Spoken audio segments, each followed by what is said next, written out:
It's Thursday, December 1st. My name is Juan Brown. You're watching the Blanco Lirio channel. We're getting some much needed rain and snow here in Northern California today, but it's going to take a lot more storms like this before we recover the water levels in our reservoirs here in Northern and Central California.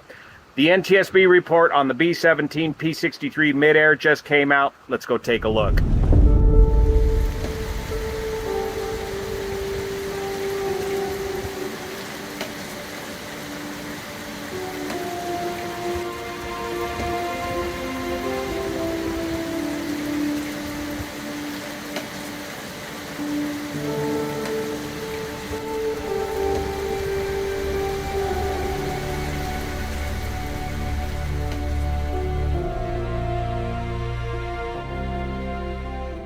Don't do anything dumb, dangerous, or different. Remember that from your Air Force pilot training, especially when it came to air shows and attending air shows.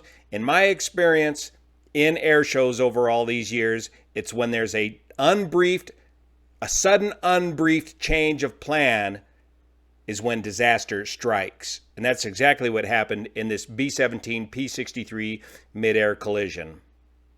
My previous episode on this accident here on the Blanco Lirio channel explained how this accident happened, but left open the question, why did this accident happen?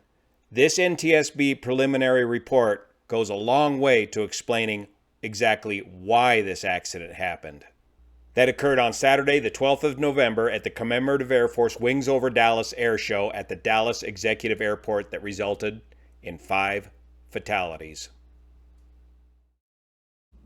A quick review of how this bomber pattern is supposed to work. Here's the runway. Here's the crowd.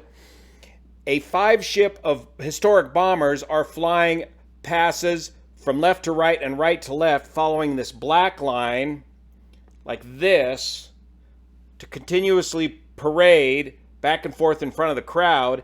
And on the green line is a 3 ship of fighters, 2 P-51s and a P-63, flying a slightly faster pattern on the inside of the bombers, shown in green. Now, this diagram is an example only. This is not the Dallas Executive Airport. This is not the Wings Over Dallas Air Show diagram. This is for training purposes only, an example. But here's the runway, here's the crowd, and here's the 500-foot line. Here's a 1,000-foot line, and here's a 2,000-foot line.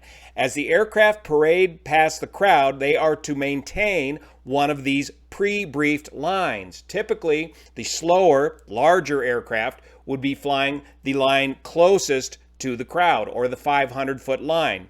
The next fastest series of aircraft, or the fighter aircraft, would be flying on the 1,000-foot line. That gives the aircraft a 500-foot lateral separation from each other as they pass by the crowd.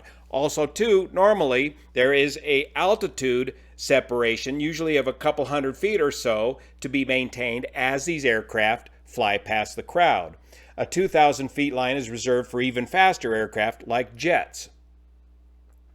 Under no circumstances are these aircraft ever to cross over lanes. They are always to stay in their lanes. If you're assigned the 500-foot lane, you stay in that lane.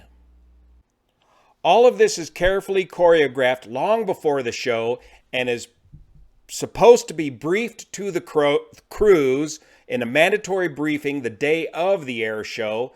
And then a person called the air boss gets on the radio and directs this air show as it is going on and is supposed to stick to the plan. Now on to the NTSB preliminary report, which came out just last night, starting with paragraph 2. The P-63F was number 3 of a 3-ship formation of historic fighter airplanes. So there were 2 P-51s and then the P-63. And the B-17G was lead of a 5-ship formation of the historic bomber airplanes. Here we can see the 5-ship formation of bomber aircraft with the B-17 in the lead. And here comes the P-63, the 3rd of the 3-ship of fighter aircraft, which was preceded by the 2 P-51s. According to recorded audio of the airshow radio transmissions and ADSB data, the air boss, that's the guy with the headset and radio that's directing the air show from the ground, directed both formations to maneuver southwest of the runway before returning to the flight display area, which was the designated performance area. That's this part of the pattern, just before the collision, which occurred right here. He, the air boss, directed the fighter formation to transition to a trail formation, fly in front of the bomber formation, and proceed near the 500-foot show line. Now about the trail formation. Prior to this, the fighters were apparently flying an echelon formation like this. The air boss then directed the fighters to go to a trail formation like this, following each other. The bombers were then directed to fly down the 1,000-foot show line. In other words, the air boss, is directing the two patterns to crisscross each other while still in the left-hand turn. The 500-foot show line and the 1,000-foot show line were 500 feet and 1,000 feet respectively from the air show viewing line behind which the audience viewed the air show. Just like in this example here, the 500-foot show line and the 1,000-foot show line. There were no altitude deconflictions briefed before the flight or while the airplanes were in the air. Normally, we have that 100 to 200 foot altitude deconfliction. When the fighter formation approached the flying display area, the P-63F was in a left bank and it collided with the left side of the B-17G just aft of the wing section.